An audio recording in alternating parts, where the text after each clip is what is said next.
Welcome to the Get Real Movies podcast. My name is Daniel Chadwick Shubat. I am your host, and this is episode 6, where we'll be talking about the new release, Monkey Man. I'm once again joined by my wonderful co-host, Mason.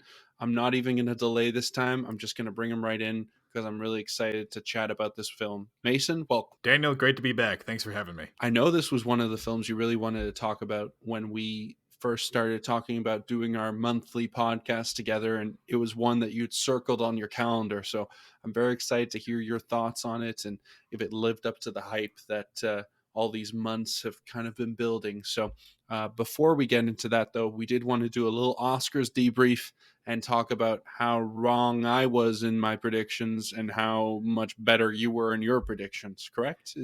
Was that on the schedule? Was that in the notes? That's always on my schedule. And yes, I lead by the massive grand total of 1 or 1.5 because I also predicted George Santos's return.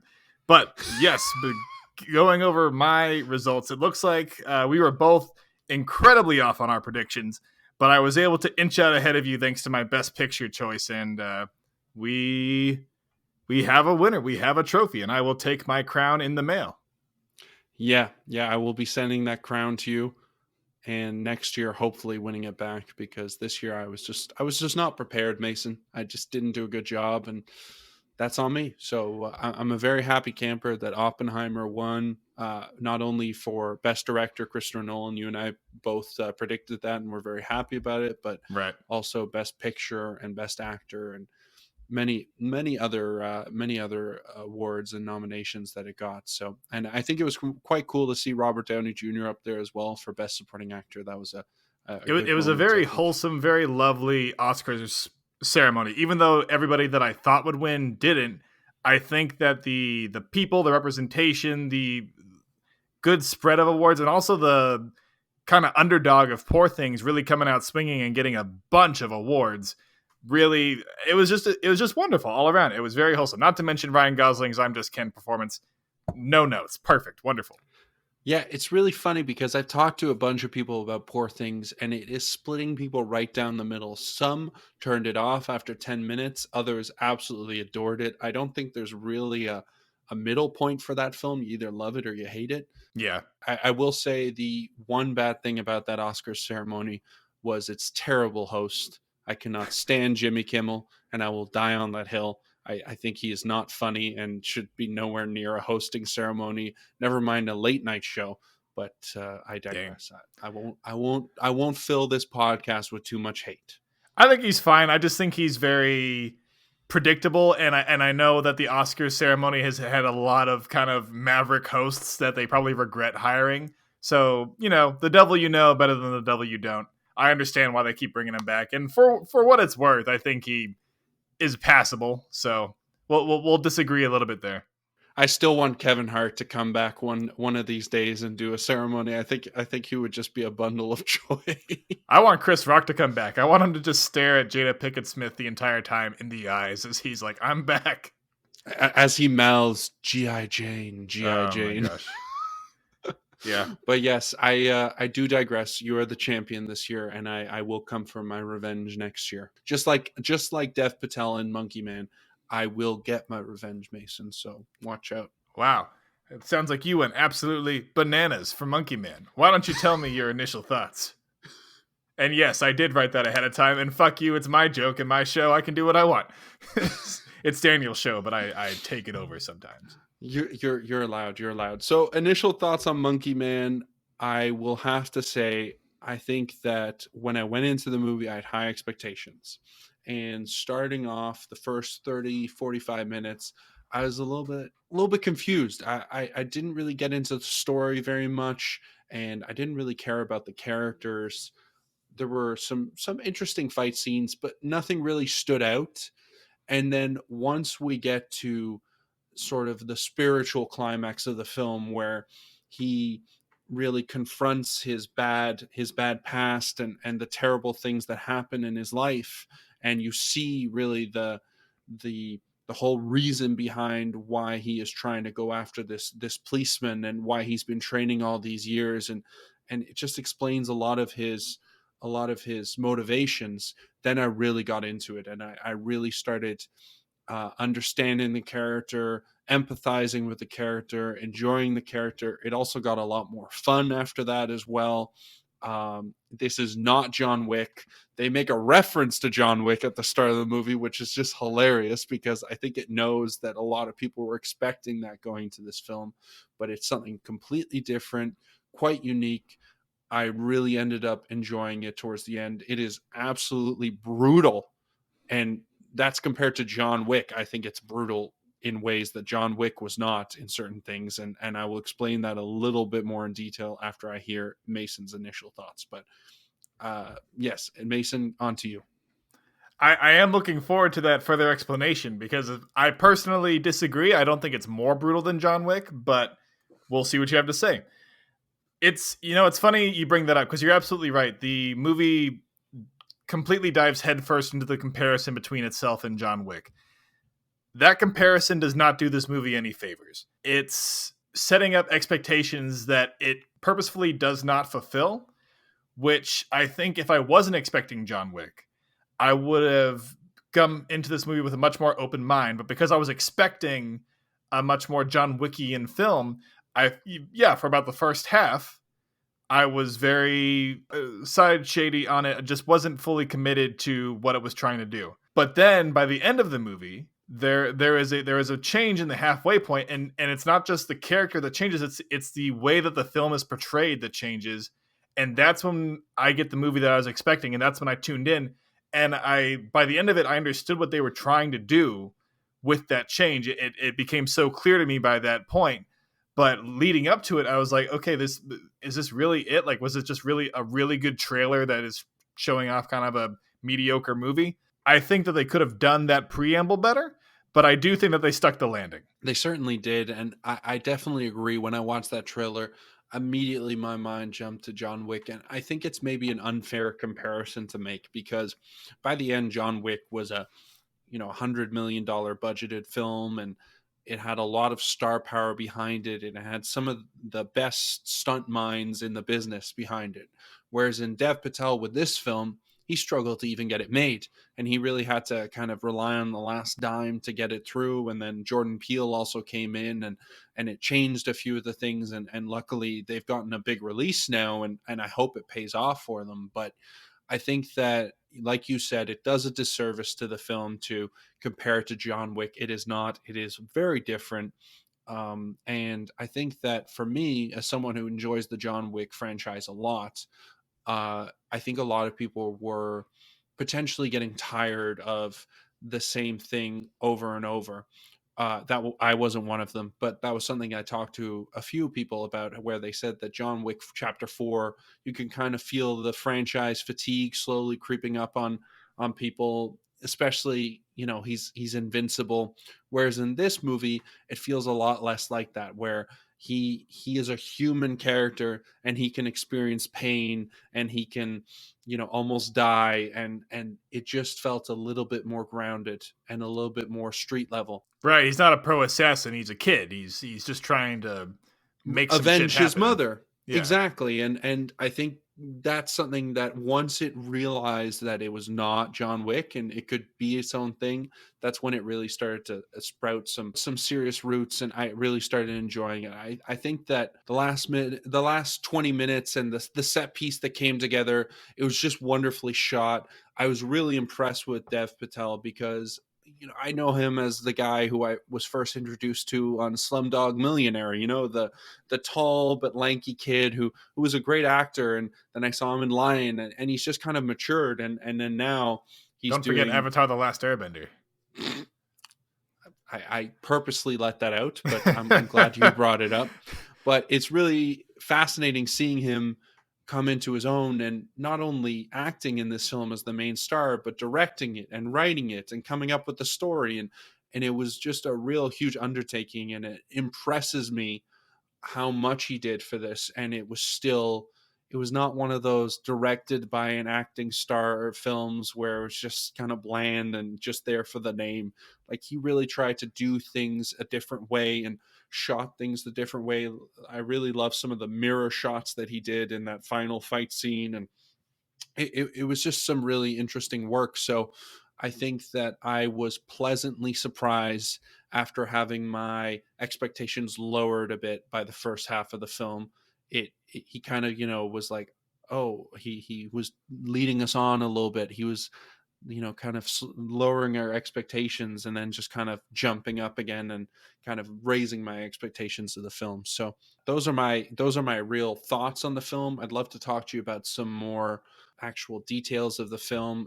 You had asked me a Sure. question about why I said it was a little bit more brutal than John Wick at times. John Wick is very brutal, but I think it's more stylized violence, where this violence felt a little bit more real, a little bit more raw, especially when you see what happened to his mother, and that full scene that felt very emotional and very charged. Whereas in John Wick, you don't really get that emotion in the same way. You're like, oh, that guy deserved to die. Like, they should all die. Anyone who messes with his dog should die. I stand by that. I think me and the world stand by that stance. With anybody who kills a dog deserves to get John Wicked. 100%. I am a huge dog guy. I completely agree with that. I That's want why the him first dead. movie, I want his family dead. I want his houseplants dead. Kill them all.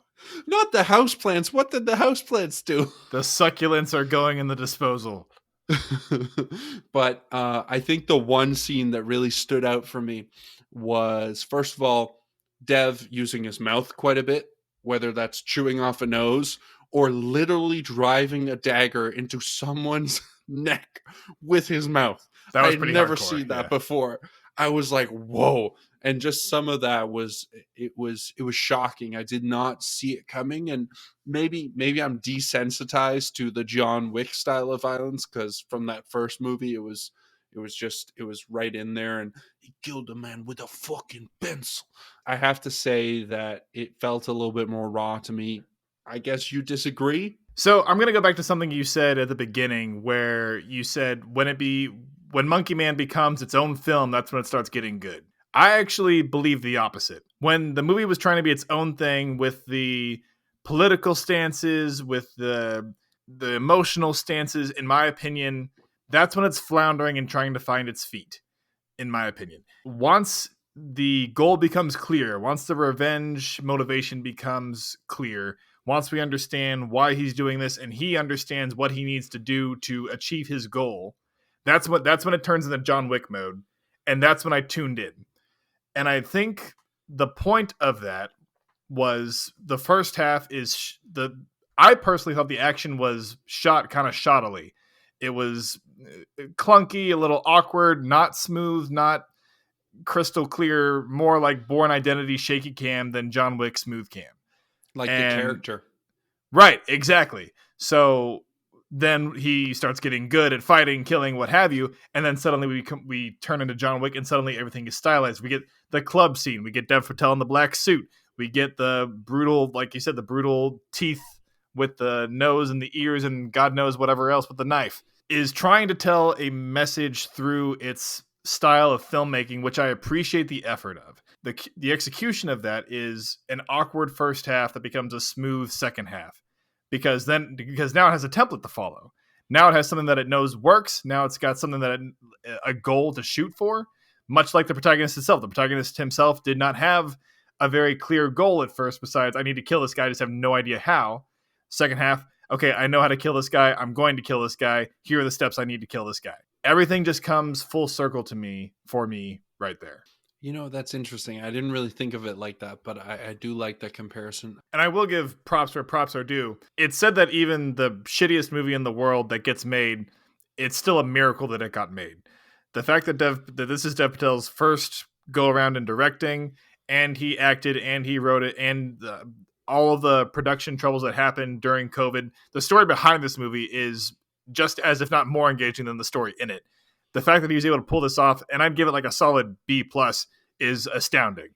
So I've definitely got to show some appreciation there. Yeah, I 100% agree. And as much as this is a movie that I think a lot of people could probably wait for, it was cool seeing it on the big screen, especially for the second part of it.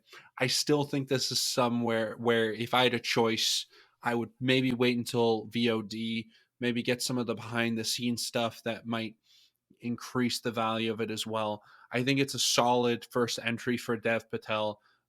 I'm really interested in seeing what he does next in terms of if he does it more directing or if he goes back to a little bit of acting and then does directing again. Um, I think there's a lot of promise in what he did here, and like you said, the behind the scenes nightmares with COVID and all that. I mean, especially in the last 4 years, any movie that got made during those times is you have to give them major props for getting it done. So this one for me, I'm going to rate it as one that you can wait until it comes out on VOD, but I don't think it's wasted money either if you go into theaters and watch it as well. I think it's an interesting action film and has some different parts of it, and I still enjoyed it at parts quite a lot. I'm gonna slightly disagree with you. I see where you're coming from with VOD, but I will give this one a theater grade. The first half is rough, but once the groove sets in, once you catch up to what he's trying to do, then suddenly you get invested, and I think that the theater is the best place to experience that for something that you're invested into.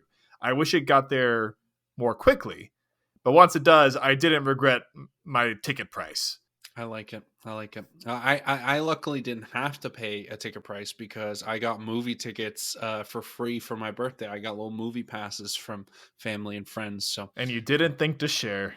Rude. well, you live on in another country, but There's when I this see cool you thing called the next, mail. and you use the mail, that's so 1995 ish. I prefer handwritten sentiments from my Canadian bacon, yes.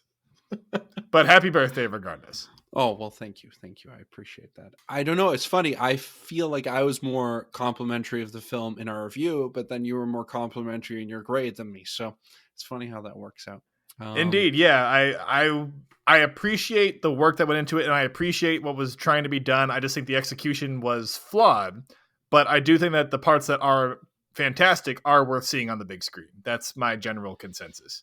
I would agree with that. I'm still not going to change my grade, but I would agree with that. And people who That's fun. do check it out, we'd love to hear your thoughts as well.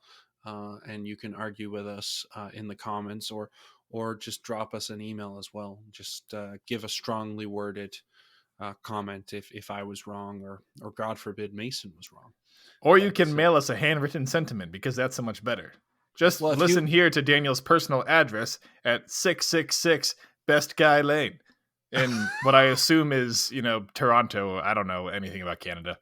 well, it's good. It's good that Mason doesn't know my actual address or any other city besides Toronto, Canada. Maybe Vancouver. Maybe he knows Vancouver as well. Who knows? I'm halfway convinced it's all a mythical land, and in reality, it's like there's just ocean above Maine and nothing else. It's just a lie told to the world.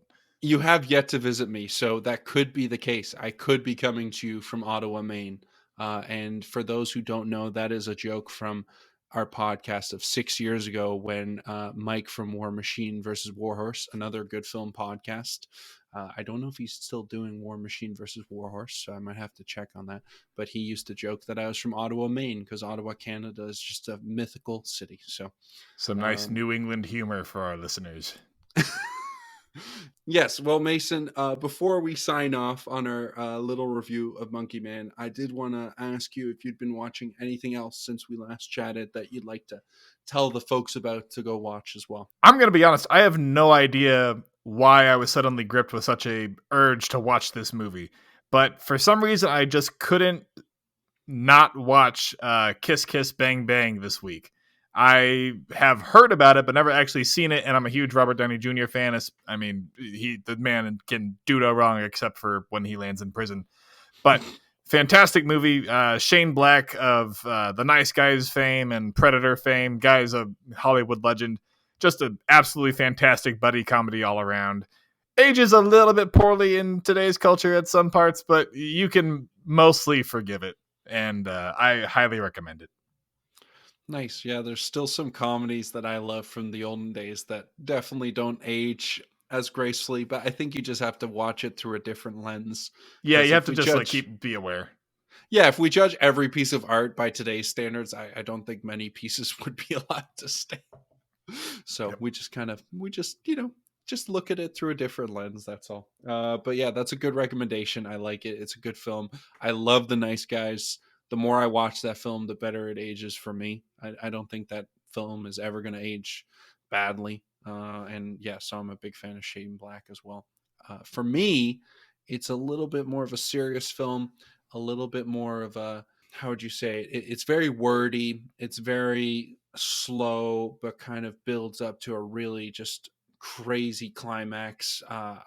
I really love it because I love those talkie films that actually have good scripts. And that was The Report with Adam Driver, which was all about the Senate intelligence report on torture after 9/11. And this guy was he was a staffer from the Senate, and he leaked some of this info in this age where whistleblowers are kind of getting a bad rap. A lot of them are actually doing a service to the countries that they leak this info in. I think it was really fascinating learning about Daniel Jones and his story. I'm a huge fan of Adam Driver. I don't think he can do much wrong. That cast is just absolutely stacked. It was a really solid film, so I'd highly recommend it for anyone who hasn't seen it. It's on Prime. I think for everyone. I think it was one of Amazon's first big movies they spent on. So, but I highly enjoyed it, and it was quite informative as well. So I haven't seen it. I've heard about the story, but I've never actually seen the film. I only watched the, boring real life news coverage. So I'll have to put that on my list. yeah, well, I'd love to interview Daniel Jones one day if possible, because it would be interesting finding out how much of that was right or wrong or what happened. So Surprised that the CIA let him live at this point. God. well, yeah, I mean, there's lots of those whistleblowers being killed. Who was that recently? Boeing? Or The guy am from I? Boeing, yeah, he very mysteriously died, supposedly via suicide, but very suspect. Yep, yeah. We're changing It's this podcast into a conspiracy theory podcast now. you know what? Conspiracy theory today, truth tomorrow. That's how it Right, usually it's goes, like a right? fire alarm, right? Like 90% of the time, it's just a test, and then but that 10%, you gotta 10%. keep an eye on it for that 10%. You do. But yeah, Mason, it was fun talking about Monkey Man. I'm a little sad. I think the reason why I was lower on my rankings is just because I was so hyped up for it. Every trailer made it look phenomenal, and I think it did a really good job. And I think that my expectations maybe should have just been a little bit more grounded, considering first time directorial debut, Dev Patel acting, directing, writing, bunch of different things. So it's a tough and a huge undertaking. Never mind during COVID. So I give him major props for it, and I don't think it'll be time wasted if you go watch it in the theaters for sure. So This is definitely like a victim of its own success. Whoever edited that trailer deserves an Oscar themselves, because that trailer was so much more engaging than a lot of the movie. But that trailer features a lot of the scenes from the back half of the movie where it gets really good and clicks. So it definitely sells something that is not quite what it actually is, but still worth the watch. And I'm glad that I was able to see it. yeah, I'm glad we were both able to see it. Now we go on to the next film. That's how it goes with this podcast. It's just on to the next. We don't have much time to sit and wallow in our self-pity. We should watch Troll 2. I hear that's a spectacular, amazing film. You can do that review yourself. Yeah, I will that's not be fair. joining. I would not wish that on my worst enemy. To everybody listening at home, again, we appreciate your time and are so glad that you decided to join us. But until next time, I've been Mason. I've been Daniel. And we'll see you at the movies.